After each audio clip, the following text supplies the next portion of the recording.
We are live. All right. Well, it's another week, another podcast. I am going early this week because I'm going out of town tonight, so I will not be able to stream tomorrow like I usually do. But yeah, let's head right into it, shall we? With just a little bit of build up here for the show. I'm heading south of the border today to do my first review of a current day AAA Lucha Libre show. I also talk about changes to CMLL's biggest show of the year, lawsuits against AEW, injuries in WWE, and major podcast changes within WWE as well. A new wrestling-themed Netflix show with a familiar name, and much more today on the main event, Mark's Podcast. This is the main event! Alrighty. How's everybody doing today? Checking the streams.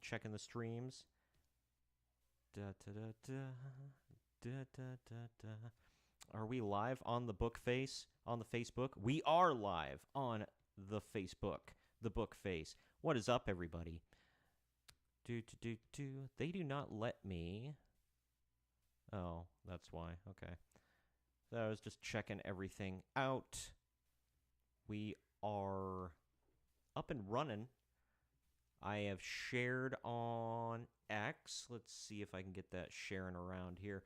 I have shared the links to YouTube and Rumble. Not quite to Facebook. That one, I mean, don't get me wrong. If you're watching on Facebook, thank you. I'm glad you came across the show, and I hope you stick around. But I don't always stream on Facebook. Sometimes it gives me the fits. Let's see. Expand video. Good grief. Yeah, it's still giving me fits. Whatever. Don't care. All right. Well, anyway, if you're commenting on Facebook, by the way, I cannot see. So if you end up watching this at some point, I can't see the comments till after the fact. I'll be able to see them later. I don't know how to see the comments on Facebook, to be honest with you. I don't usually stream on there.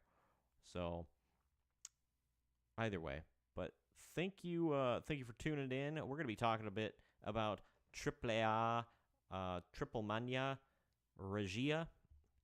I guess it's the third one ever today. I got a little confused. I thought it was Triplemania, and I was like, I think that's in the fall, actually, or at the end of summer. And I was right. This was not Triplemania. This was Triplemania Regia. This is the only thing I can compare it to is Backlash, or like WrestleMania Backlash. You remember when they did all that? Dumb. So that was obviously WWE, but yeah, that's the only thing I can compare it to, because this was a 3-match show. So I saw all the people on from like the AEW nerds commenting on X. They were like a 3-match, or they were talking about Money in the Bank, and they were like, who the hell would pay for a 5-match show? And Triplemania is like, hold my beer, or hold my cerveza, if you will. But let's get the actual podcast started off here. I like to do a little intro now that I gave a couple of minutes to check everything out and make sure that people have time to discover us. Hi, how you doing out there, by the way? But let's get into it. This is the main event, Mark's Podcast. I am your host, lifelong wrestling fan, former radio guy, cat and dog dad, and it's Tuesday, isn't it? I am Troy. Today we're going to be talking about AAA Triplemania Regia 3, or Triplemania Regia 2025, however you want to label it.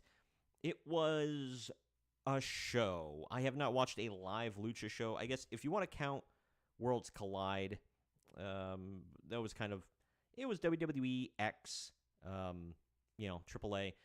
It was fine. I talked about it on last week's show. You can go back in the archives and check that out. I talked about that along with Money in the Bank 2025. This was just straight up AAA, straight up lucha. We're going to be talking about all that. There's a lot of news to dive into. I love talking about the news. It's one of my favorite portions on the show because I get to pontificate about said news. Because obviously I'm not a wrestler, so I'm just looking at the show. That's why the show is called The Main Event Marks, because I am literally just a mark watching these shows, giving my opinion from the outside as part of the, I hate to put it this way, but as part of the internet wrestling community, basically, my best opinions. This show was so, brand new and fresh and a little inconsequential, so I am going with only my star ratings for the show. I tried looking up. Normally, if I can't find Uncle Dave Meltzer's star ratings, because he waits like forever. I don't get it. But he waits like forever to put out his star ratings. So if it's too fresh or if I just can't find them, sometimes I will go with cagematch.net. And let's see. Okay, so they did rate a couple of them. I typed up everything yesterday, all my notes, so I'm a little behind on that one. But all in all, yeah. We're gonna dive into it, but we got plenty of news to talk about, from Mexico to AEW to WWE to all over the place, even Netflix.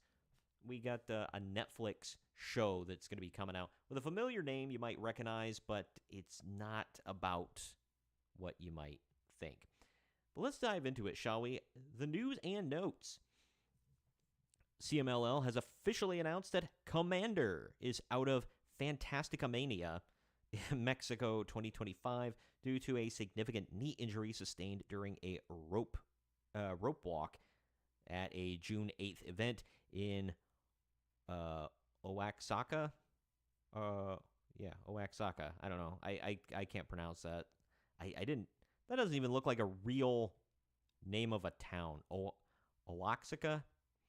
I'm gonna go with maybe that one. Correct me in the, if you can, if you know how it's pronounced. Correct me in the comments. But hey, it's okay. Anyway. As a result, the planned CMLL World Trios Championship match has been postponed. Oh no, not the Trios titles.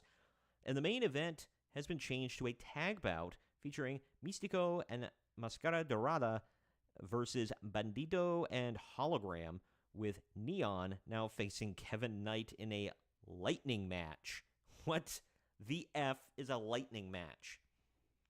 Is that where if you lose, you get struck by lightning and you might die? Like, that's the only thing I can think of.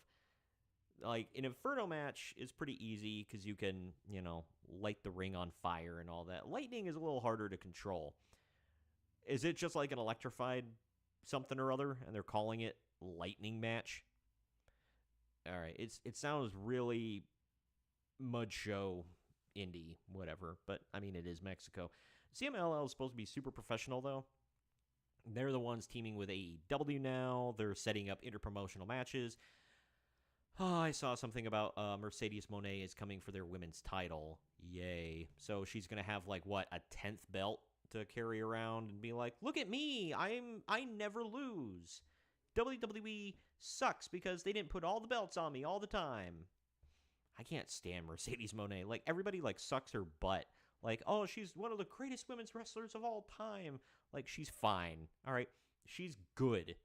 I will say. She is good. But by God, she just never effing loses, does she? Yeah, either way. Getting back to this, though, kind of sucks. You never want to see Commander or Commander or anybody. You hate to see them get injured. We're going to actually be talking about a lot of injuries on today's show. Believe it or not. My stupid computer. It's okay. Oh my God. The news articles keep random news articles keep popping up in the face of my wrestling news. God. I want to talk about real stuff, okay?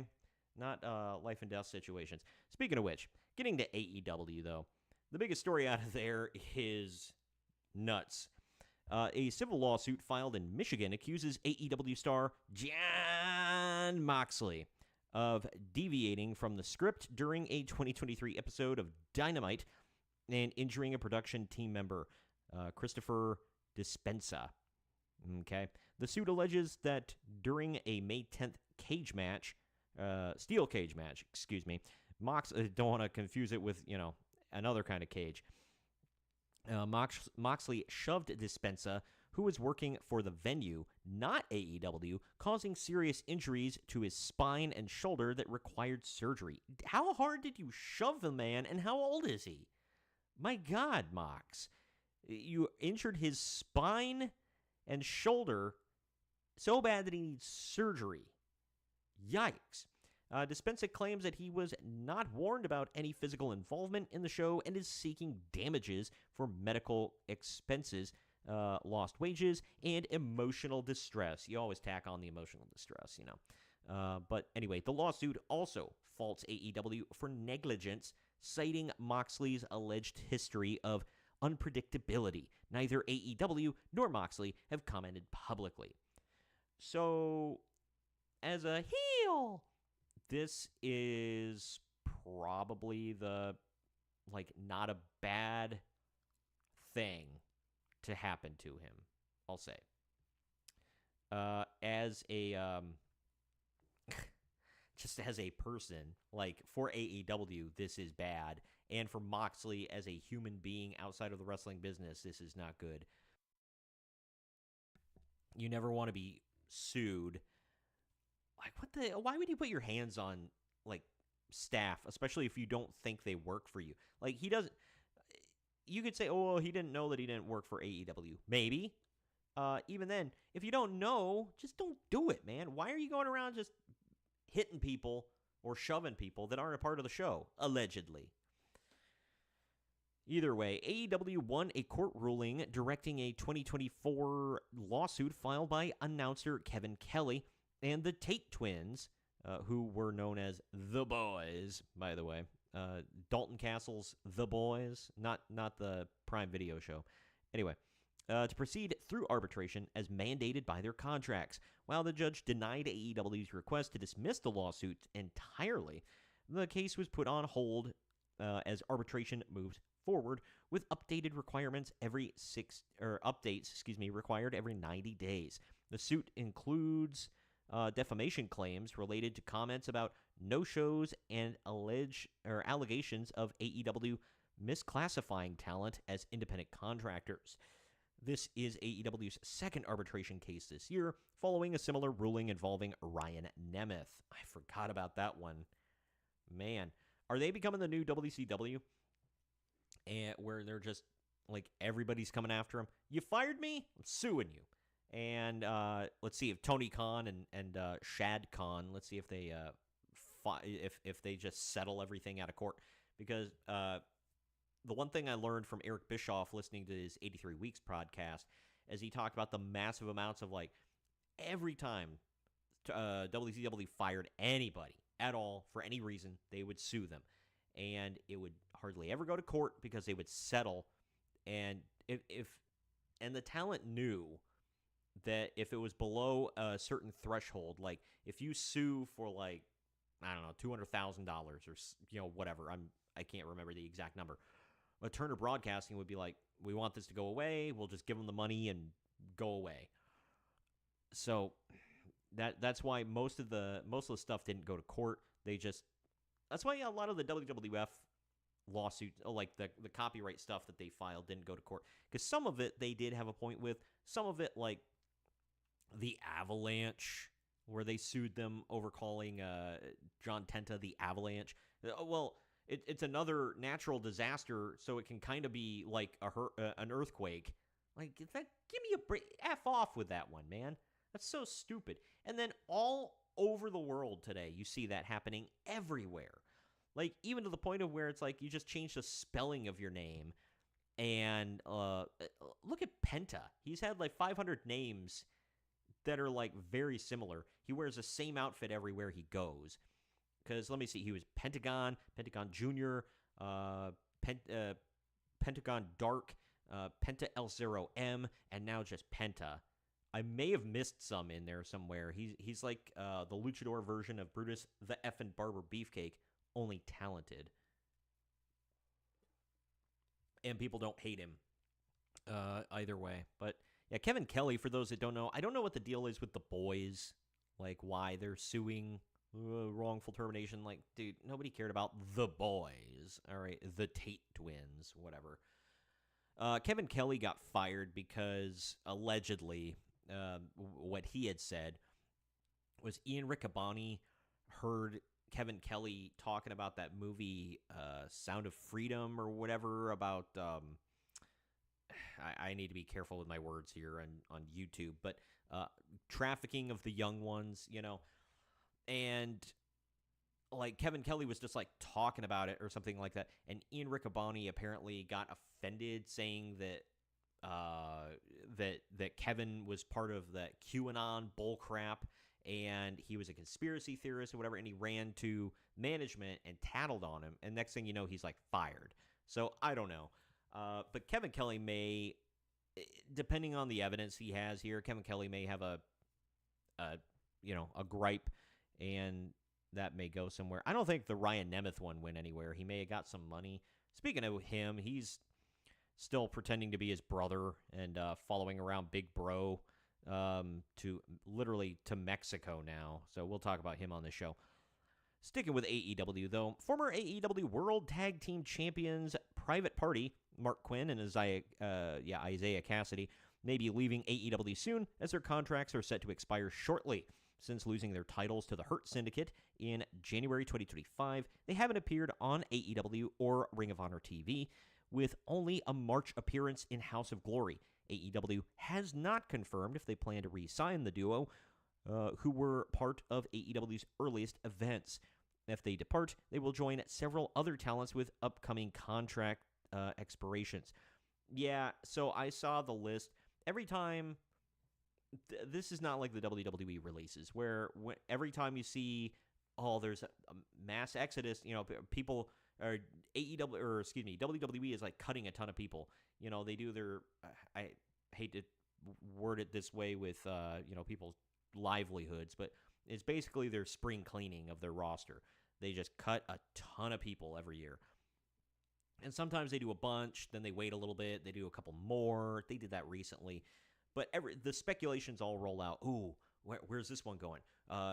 Who's going to take this one? Where's this one going to end up? Whatever. It's not that way with the AEW talent. The ones that are being released are like Layla Hirsch is good. And I guess they're not. Some of them are being released. Some of them they're just not renewing their contracts, so it's not technically a release. But Layla Hirsch is good. But I saw ones like Abaddon are like being released. Like, okay, whoop-de-dip. Like, she's not going to WWE. She may, like, TNA kind of likes her freak show, so maybe they'll sign her, have her work with Rosemary or something. I don't know. But there are quite a few of them. Like, I was looking through the list and I'm like, cool. Like nothing of value was lost, basically. Private Party is good. They're not amazing, but they're good. I think with some WWE polish, they could be really good. I used to joke, just because their whole presentation and everything. Greg and I used to call them like the Street Profits Light, or it was kind of like that. Their introduction was goofy. Some of their stuff in the ring was goofy indie stuff, but they can be really good. They're entertaining. Yeah, I don't know. We'll see. Getting to WWE now, speaking of injuries, like we were harping on earlier, Liv Morgan suffered a dislocated shoulder during her match against Kairi Sane on Monday Night Raw. This was just last night, by the way, forcing the bout to be stopped early. The injury occurred when Sane attempted a leg takedown, causing Morgan to fall awkwardly and immediately grab her arm before being helped backstage by medical officials. The setback comes just a week after Morgan began a new feud with Nikki Bella and confronted Io Sky for a title shot. This marks the second significant injury on Raw in recent weeks, following Zoe Stark's knee injury last month. Sucks, man. I mean, obviously, Liv Morgan is a top female performer. So even if she wasn't, like I said, talking about any injury, just it sucks and blows. You hate to see it. You really do. I want to check real quick, like here. I did want to check the news here. That's the freshest story I have, by the way. All these are fairly fresh out of the oven. Some less than others. But speaking of Bella, though, Nikki Bella recently hinted that her twin sister, Brie Bella, could be returning to WWE ahead of the upcoming Evolution 2 pay-per-view on July 13th. Why are we getting an Evolution 2? Don't know. Evolution 1 wasn't all that great. It was fine. While promoting the event on Raw, Nikki was confronted by Liv Morgan and hit with an oblivion. TMZ later reported that Brie is in talks with WWE, though it's unclear if she'll wrestle. In a Sports Illustrated interview, Nikki urged fans to stay tuned, saying that she hopes to reunite with her tag team partner. Brie hasn't wrestled since the 2022 Royal Rumble, but was ringside for Nikki at the original Evolution event. So much about this story just sucks. Can we please stop? Like, there's this weird contingent in the IWC that still buys into that WWE narrative about, oh my God, the Bellas started the women's revolution. If not for the Bellas, nobody would take women's wrestling seriously. Dude, the Bellas were nothing but like Attitude Era style women who could do a couple of moves. Nikki more than Brie, but they were not great. Like, where did this narrative start? Is it just seriously buying into the WWE propaganda that they were good and that they meant something? Because they weren't good and they meant nothing. Like, they were there and Nikki won all the time, which I don't understand. Is because she came out and shook her ass and the crowd cheered for it. Cool, I guess. But they're gone and we are better for it. We are so much better off for the Bellas not being on the active roster. Like, that is a bygone era that we should never aspire to go back to. I just don't understand this. Like, this messaging sometimes. Sometimes I think it's like plants. Like, people don't actually believe that. They just say stupid crap online. What, nobody ever just says dumb stuff online, ever, But I don't know. And please, God, can we not bring back Nikki Bella, or Brie Bella, excuse me. Nikki either, but don't bring back Brie. She absolutely sucked. And that was when she was wrestling every week. So it's not like she even had ring rust. Now she's been out of the ring for 3 years, I think they said. And that the last appearance was at the Rumble. Whoop-de-dip. Can we not bring her back? Especially if we're talking about people getting injured. She will injure somebody or get hurt herself. And I have no desire to see it. Anyway, any hoozle. Speaking of things getting messed up, The Undertaker's 6 Feet Under podcast has returned from hiatus with a new co-host, his wife, Michelle McCool. Why? Don't know. Now under the WWE banner and airing on the company's official YouTube channel, the podcast previously an independent project hosted by The Undertaker and Matthew Lyda, who I think was a much superior podcast host just because he was an Undertaker fan. He wasn't like an over-the-top mark or anything, no pun intended, but still. McCool, recently inducted into the WWE Hall of Fame, joins her husband as part of WWE and Fanatics' expanded podcast venture. She hopes to interview WWE stars and celebrities like George Kittle, Travis Scott, Jelly Roll, and Snoop Dogg in future episodes. Nah, that's I'm good. That's fine. No, thank you. It's also no longer called 6 Feet Under with Mark Calloway. Now it's 6 Feet Under with The Undertaker. Fine. I understand why he called it 6 Feet Under with Mark Calloway, because he's not The Undertaker on that show. He's out of the gimmick, which I respected and I totally understood. Michelle McCool she doesn't need to be there. This is all forced by WWE, I feel like, and whatever. I'm no longer going to care about the show. Anyway, speaking of the show, on the latest episode of 6 Feet Under, The Undertaker and Michelle McCool revealed that he underwent heart surgery in April due to chronic AFib, a condition that causes irregular heartbeat and can lead to serious complications. Though Undertaker experienced only mild symptoms, doctors discovered the issue during a routine exam, and medication failed to correct it. He was hospitalized for 4 nights and ultimately needed surgery after efforts to reset his heart rhythm, and ultimately needed surgery after efforts to reset the heart rhythm didn't last. Despite the health scare, he still attended WrestleMania 41 weekend to induct McCool into the WWE Hall of Fame. That is scary. Him and Triple H both, man. Heart issue bros. Sucks. Glad he caught it. Glad he took care of it. And hopefully he keeps on ticking for a long time. I'd hate to see anything bad happen to The Undertaker. But, like Triple H. And he never needs to wrestle again, like Triple H.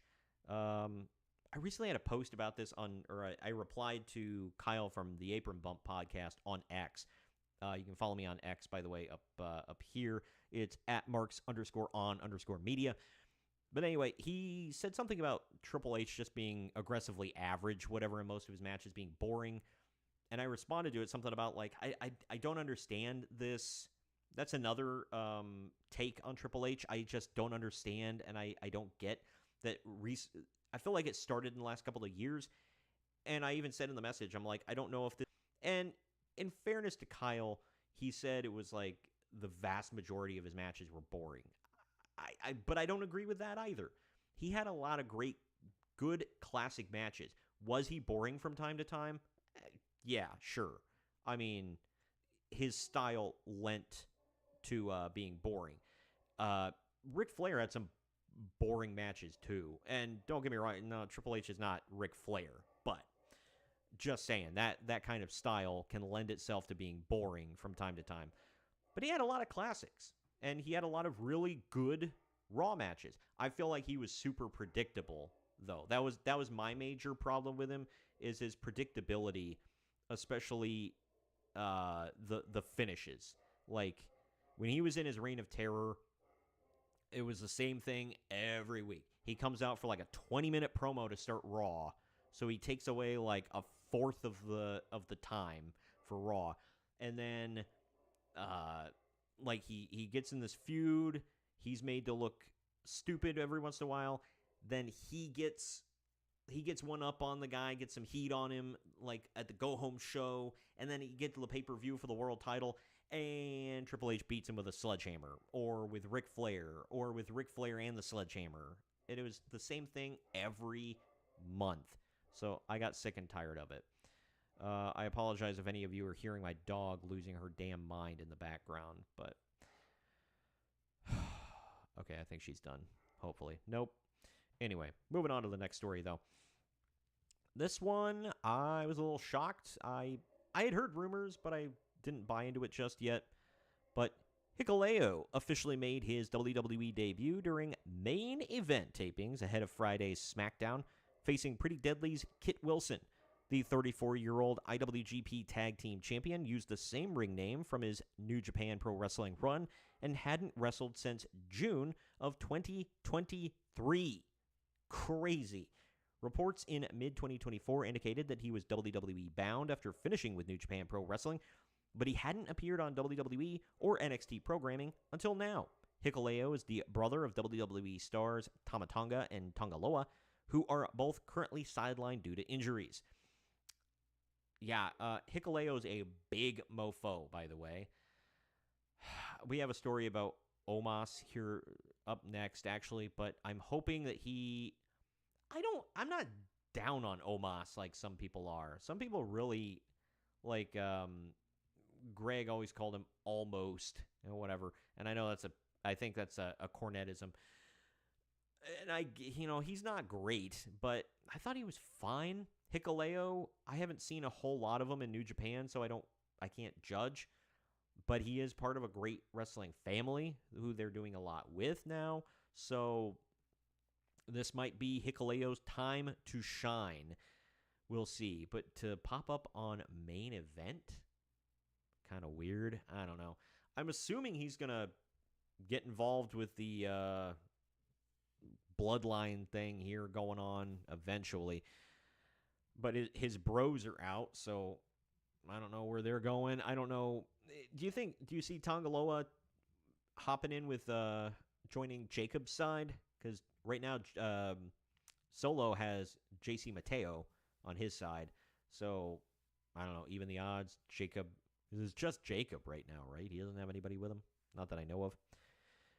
Yeah, I guess we'll see. But despite being off WWE TV for over a year, Omos revealed in a recent interview that he has signed a multi-year contract extension with WWE and plans to stay with the company for years. The 33-year-old last wrestled in WWE during the Andre the Giant Memorial Battle Royal before WrestleMania 40 in April of 2024. He briefly appeared in Pro Wrestling Noah in early 2025, winning the GCW Tag Team titles before GHC Tag Team titles before leaving to return to WWE. Omos said in May that he is patiently awaiting his WWE return. I mean, not that I'm like holding my breath like, man, what are they going to do with Omos? But like, is he doing anything? Is he like working out at the Performance Center, or is he just like, yeah, we got him under contract, but who cares? Like, we have him so that others can't have him. Is that it? I don't know. I know AEW there for a while. I don't think maybe they do have him. They had that one really big Indian guy that Jim Cornette called Zippy the Pinhead. I don't know what his real name is. But yeah, they had him. So maybe they want another monster like Omos, who's, I would think, better. But I don't know. I guess we'll see. But what the hell is going on with Omos, man? This is a little weird to sideline him for this freaking long, like over a year now. Former WCW announcer, Pittsburgh native Mark Effin Madden will serve as a special guest color commentator, for TNA Wrestling this Friday night at UPMC Event Center in his hometown. The taping, part of a 2-night event, will feature appearances by TNA World Champion Trick Williams, the Hardys, Mustafa Ali, and more as the promotion wraps up its build towards Slammiversary 2025 on July 20th. The way that wraps up its build to an event a month from now. Okay. Is this like pre-taped stuff, I would assume? The only thing I can think. Why are they calling in Mark Madden? I know TNA has had a checkered history of liking terrible things, but of all the people, like one of the most positive reactions I've gotten, universally positive reactions I've gotten to a video is Greg and I shared a short of Mark Madden, us talking about Mark Madden a while ago, saying he brings absolutely nothing to the commentary table. I don't understand the fascination with him. I know Bischoff said, oh yeah, Mark Madden, he creates controversy and whatever, and sometimes it, would be detrimental, but, it always got people talking and whatever. Yeah, I think it also got you sued at least once or twice too, man, but whatever.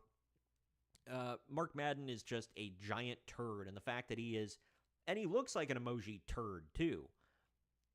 Like the emoji turd come to life, and he's got a terrible.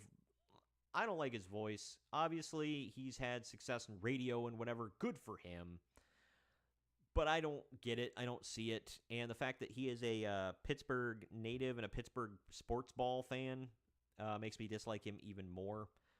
So nothing good ever came out of Pittsburgh except for a couple of professional wrestlers. So I'm going to say Kurt Angle, Bruno Sammartino technically came out of Pittsburgh, even though I don't think he was born there. But moving on to the indies here, this one, another injury story, and this one is the dumbest of them all. Priscilla Kelly, formerly known as Gigi Dolan in WWE, wrestled her first post-WWE match this past weekend for Wrestling Revolver, facing her fiancé, Zach Wentz. Cool. Intergender matches, man. That's that's not sideshow at all. The match was stopped early after she suffered a patella displacement, an ongoing anatomical issue she's dealt with throughout her life. God. Yeah, and Zach Wentz was just like giving her like leg kicks and whatever. Totally just displaced her patella with those. He probably wasn't even going like full bore either. But Kelly reassured fans that while it's painful, it's not a serious injury, and she still plans to wrestle next weekend. Yay. Her WWE contract ended as part of the May 2nd budget cuts. During her time there, she was a two-time NXT Women's Tag Team Champion. So you come out of WWE and your first thing is you're going to wrestle your male fiance on a backwoods indie show. You know what? Good for you. Whatever. Get paid. Yikes. This could obviously happen in a women's match too. We talked about it earlier with Liv Morgan and what happened with Liv Morgan and Kairi Sane. But there's no reason why you need to have intergender matches. Absolutely no reason. I was in I ran camera for local indies here in Ohio. And they just made that seem like it was commonplace. They're like, oh, well, if you're going to wrestle, of course you got to, like, if you're a man, of course you got to wrestle women. Like, F and Y, dude. Like, that's not the norm, and it never has been, right? But either way, like, I think Gigi Dolan, Priscilla Kelly, whatever the hell you want to call her, is a fine talent. Hopefully she gets out of the sideshow bullcrap, but I guess we'll have to wait and see. But this one, it's a positive story that could have been very bad, but WWE Hall of Famer The Godfather is safe and uninjured after being involved in a serious car accident in West Virginia. He shared on social media that the truck he was in rolled 3 times due to hydroplaning and bad weather, but both he and the driver walked away without a scratch. Oh, damn, he wasn't even driving. Yikes. The Godfather credited the vehicle's safety and assured fans he's okay, thanking them for their concern. Though largely retired from wrestling since 2002, he continues to make occasional appearances on WWE programming. Yeah, he goes to all the, not even WWE, but he goes to all the, wrestling conventions and stuff. I always see him at like a local wrestling and comic convention, whatever. He'll pop up there sometimes, like with other wrestlers. Yeah, I mean, cool. This happens, man. I had a tire blow and I hydroplaned real bad when I was like 21, I think. 20, 21, somewhere in there. Somewhere thereabouts. And it destroyed the car. Luckily I escaped without injury, but yeah, it totally destroyed my car, and it was a scary experience. And especially you roll your freaking truck with 2 people inside. Good thing the Godfather escaped, though. Him and the driver are safe. Ric Flair has canceled a scheduled appearance in Mississippi this week after doctors advised him not to travel due to health concerns.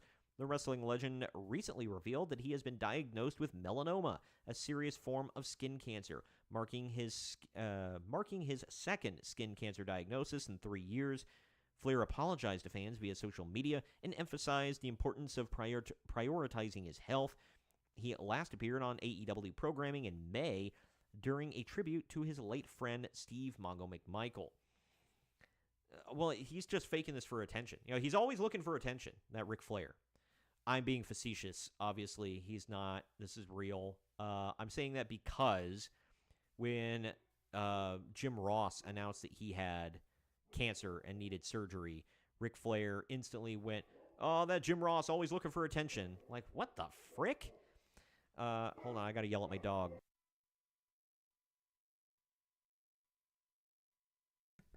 Sorry about that. Anyway, yeah, so, and everybody was kind of thrown off. They were like, what the hell? Like, the dude's going in for cancer surgery, and Ric Flair's like, he's always looking for attention. And he never, like, explained it.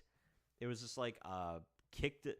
That's like, I don't know what his thing is with Jim Ross, but he's, like, figuratively kicked him in the nards so many times.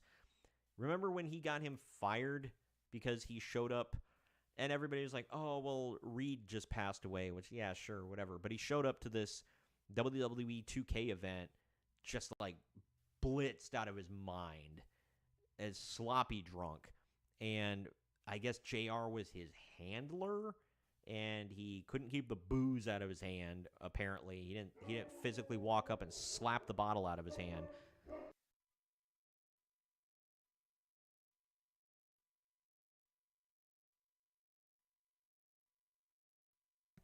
My dog is just losing her mind. Excuse me.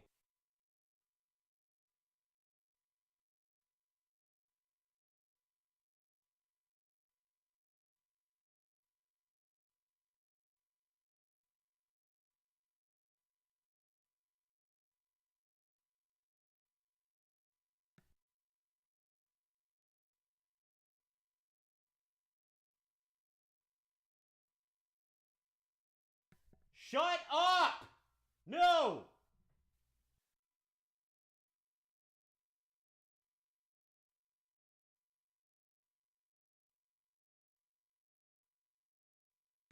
And I'm still muted. Good God. This is lovely. Like I said, she's been quiet until I go live. Going back to the... I guess I'll just wrap up the Ric Flair thing since my dog won't shut the F up. But, yeah, Ric Flair's not a good human for many reasons. I hope he kicks out of the skin cancer thing. Obviously, I'd never wish ill upon anybody. Especially skin cancer is awful. My grandmother's dealt with that since my mom was young. So she just had another bout of it not too long ago, and she's like 90. So it's not cool. Last news story, and then I'll dive into the actual event that we're going to be talking about today. Netflix is developing a new drama series called Tuesday Night Titans, created by former WWE writer Michael Notarile. My God. I'm sure that sounds lovely.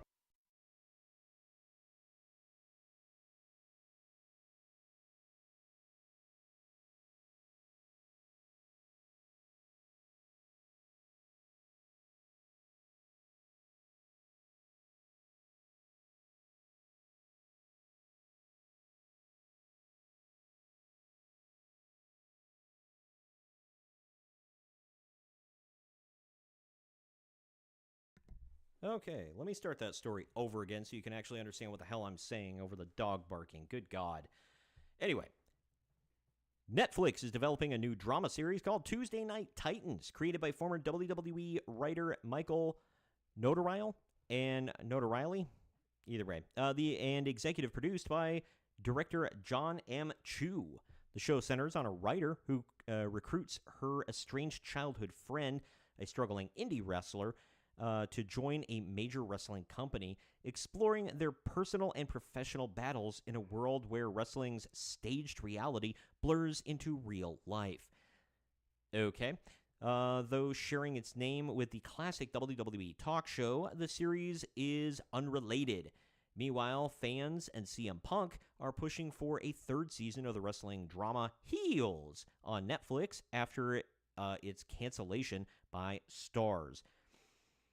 Yeah, that one's still up in the air. You know the weird thing about the cancellation of Heels, was I saw the star of the show, Stephen Amell. I saw him live at a Comic-Con, and he was talking about how the second season just wrapped up, and he was excited about it. But the Hollywood strikes were going on at the time, so he was like, well, I can't really talk about any upcoming projects, whatever, but I am excited for a third season. I'm excited about, what I've done on the show. They had really, during the strikes, they could appear at cons, but they had really weird guidelines about what they could and couldn't talk about. and he couldn't, like, get into details. Paul Bettany was there, too. And he just talked about, like, books he'd been reading and whether or not he thought ghosts and aliens were real. And I'm like, dude, I don't give an F. Why are you even here? Obviously a payday, but, like, effing stupid. I'll tell you this. The Hollywood writer strike and actor strike absolutely killed comic conventions, just like the fun of them, as far as, like, seeing celebrities. To this day, they've killed it because there aren't a lot of Q&As that go on anymore. But either way, that's a different story. Getting to this, I would have to see, like, a trailer or something before I make, like, an informed decision on whether or not this sounds good or terrible. Could be either or, to be real honest with you. I never watched Heels. I heard it was good. I think it wasn't AJ Lee in it. I think CM Punk might have appeared in it, maybe. Yeah, so I don't know. We'll have to see how it goes. But anyway, that does it for the news and notes. You ready to get into the event at hand? Before we do, real quick, if you are watching on YouTube, or if you want to watch on YouTube, right over here, it's at Marks on Media. So go find me on YouTube if you haven't already, and subscribe to the channel, and click the notification bell and all that stuff to be informed every time I post something new. Or if you want to check me out on Rumble, right over there, I have two channels. There's, obviously, you're watching this on the Main Event Marks channel right now, which is, if you're on Rumble, it's rumble.com/C/Main Event Marks. That's where all the wrestling content is. But if you want the media content like video games, movies, TV, all that good stuff, it is rumble.com/C/Main Event Marks. And if you're watching on if you could go on Rumble, by the way, and follow me on there, just follow the channels, both channels, that would be great. I post brand new stuff all the time. I post new stuff every day on YouTube, but that's because sometimes I post shorts, tons of shorts during the day. And obviously Rumble does not have shorts, so I'm more consistent on YouTube, but I do post a lot on Rumble. So check me out on there. All the archives of the podcast are on there. On X and Instagram is where I'm most active. It's at Marks_on_media. Go follow me on there and interact with me. Let me know what you want to see and hear in the future. That would be great. And share stuff around as well if you enjoy it. Facebook, I'm live there right now. You can go follow me on Facebook. It's Marks on Media Tube on Facebook. But anyway, let's get into the event after I take a drink here. It is AAA Triplemania Regia 3 from June 15th, 2025 in Arena Monterrey in Monterrey, Nuevo Leon, Mexico. I don't know what the attendance was. They do not report their attendance, and Uncle Dave does not care enough to look into it.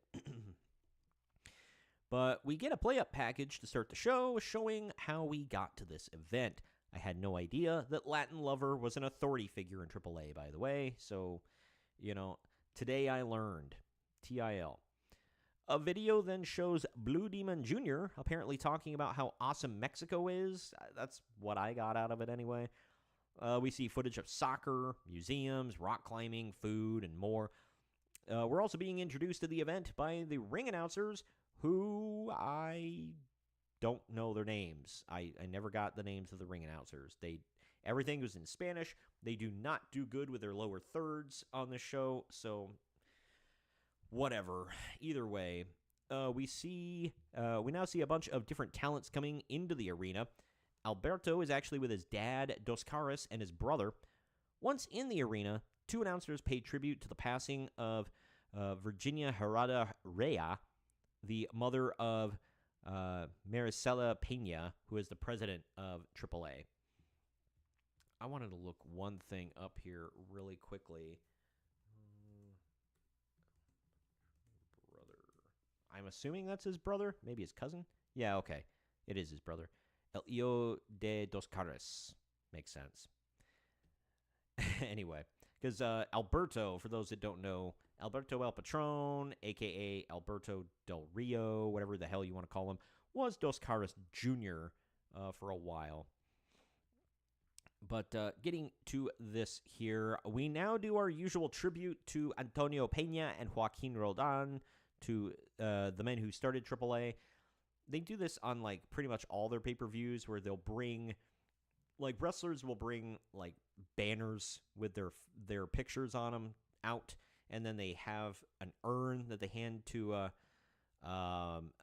Marcela Peña, and she holds an urn. It's I mean, cool.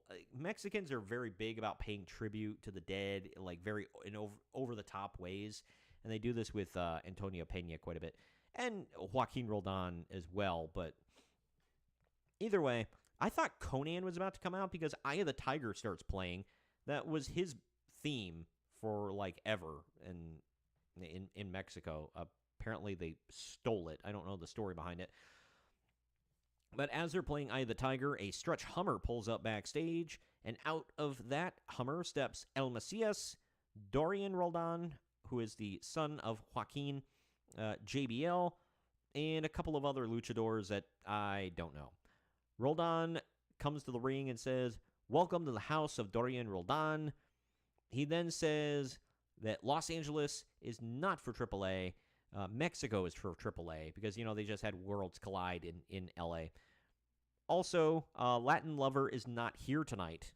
So I guess this heel faction can do whatever the hell they want. I guess that's what that means. JBL goes off on the Mexican crowd saying the United States is building a wall to keep stupid Mexicans out, saying that he's got...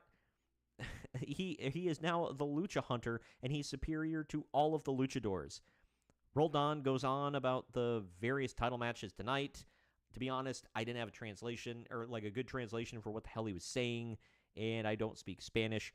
I understood a little bit of it, though, and I was like, okay, I got a D, so I got a passing grade in Spanish. But either way, Alberto is now shown on the screen back in the locker room. He says something very angrily. I didn't understand any of it.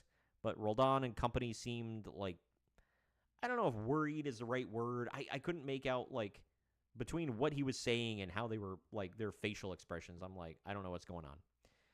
It is funny to see JBL out there just, like, part of this heel faction of all luchadors. But anyway, especially given his whole gimmick. But our first match of the night, it is Moose defending the TNA X Division title in a fatal four-way against Joe Hendry, El Hijo del Dr. Wagner Jr., and El Macias. This went for 11 minutes, 41 seconds.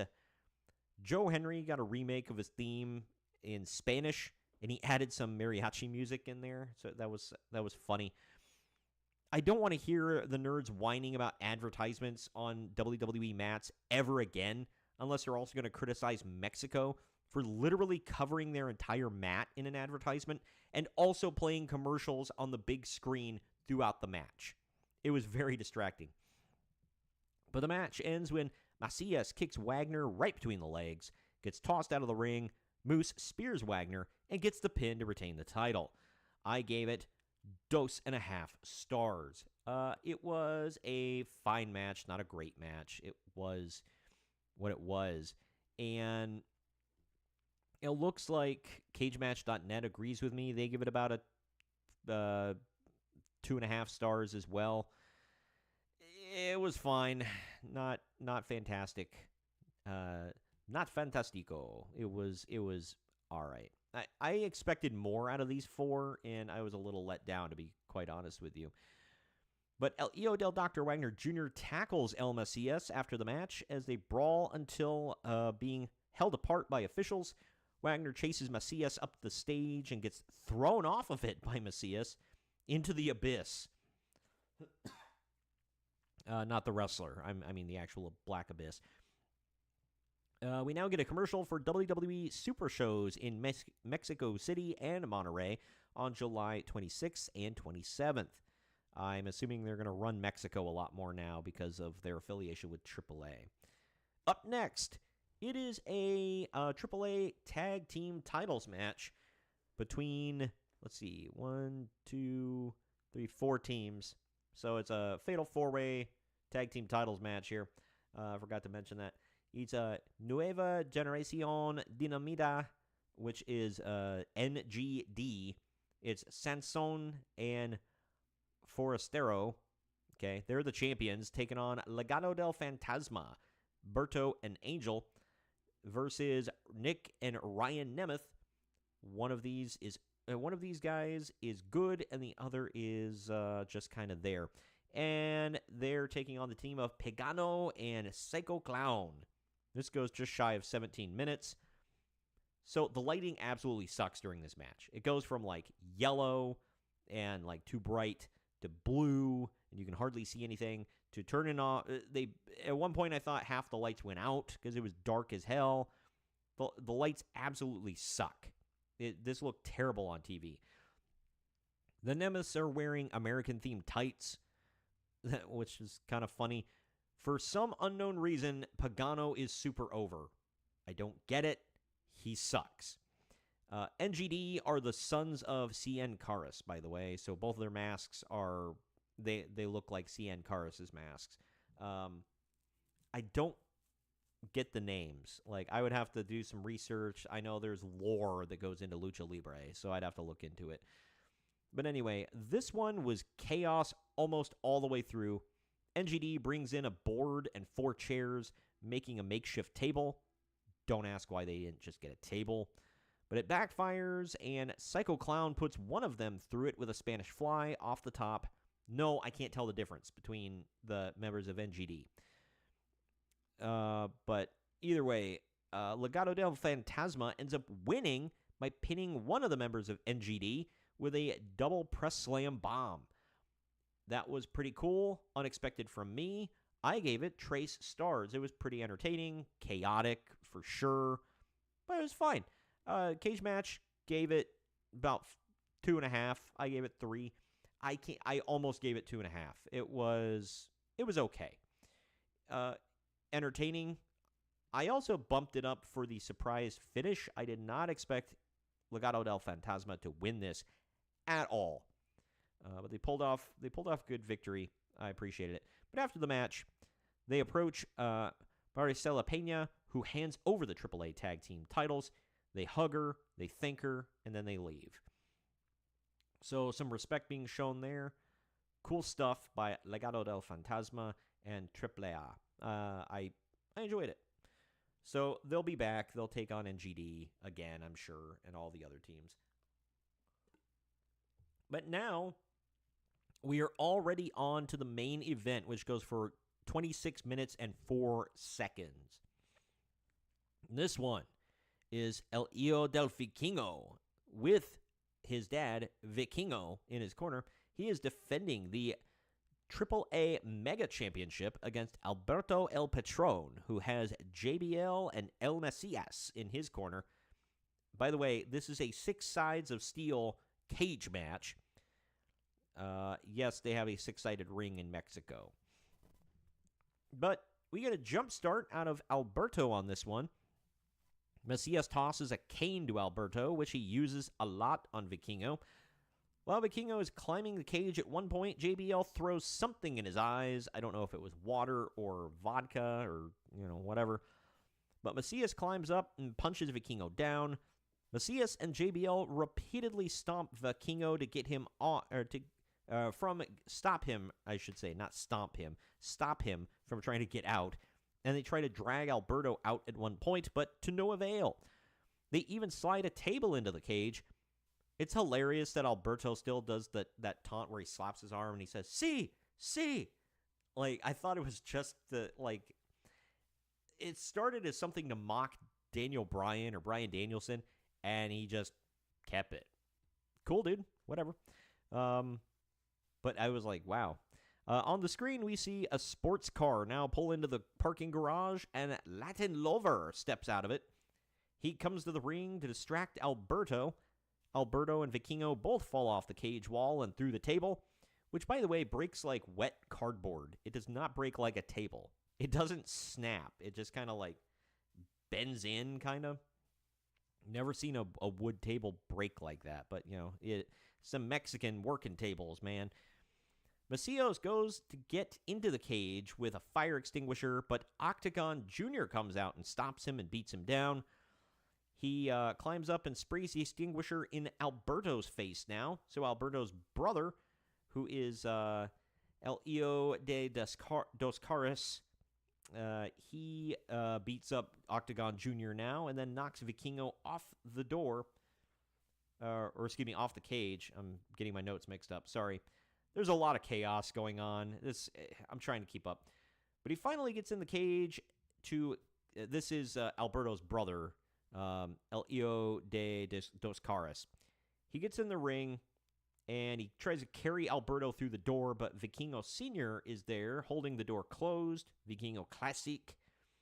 When Alberto goes to climb out of the cage now, Laredo Kid runs out and knocks him down into the cage, and then dives off onto Alberto and his brother. Now, that's not enough people. Now, Nino Hamburguesa runs out and beats down Alberto and his brother and gets shirtless, shakes his rotund man breasts, and then he leaves with Laredo Kid. Why did we need to be subjected to Nino Hamburguesa? Because we did something terrible in a past life. Anyway, the big spot of the match was blown because, well, it's AAA. Vikingo and Alberto are fighting on the top, or on the top ropes, and Latin Lover comes up and handcuffs Alberto's wrist to the top rope so that he can't get out. But they don't latch. So Latin Lover has to run up again and do it again. Cool. And then Vikingo kicks Alberto down and the handcuffs break off. So it's like a moot point. Ah, God. But he's down now, so who gives a crap? So Vikingo just climbs out for the win. CageMatch.net gave this 2.5 stars. I gave it 3. It was very chaotic, and it was something, but I'll give it 3 stars.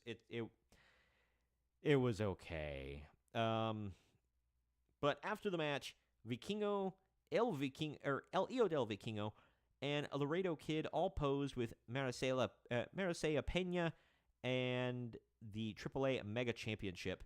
The baby faces then hit the ring to celebrate with Vikingo to end the show.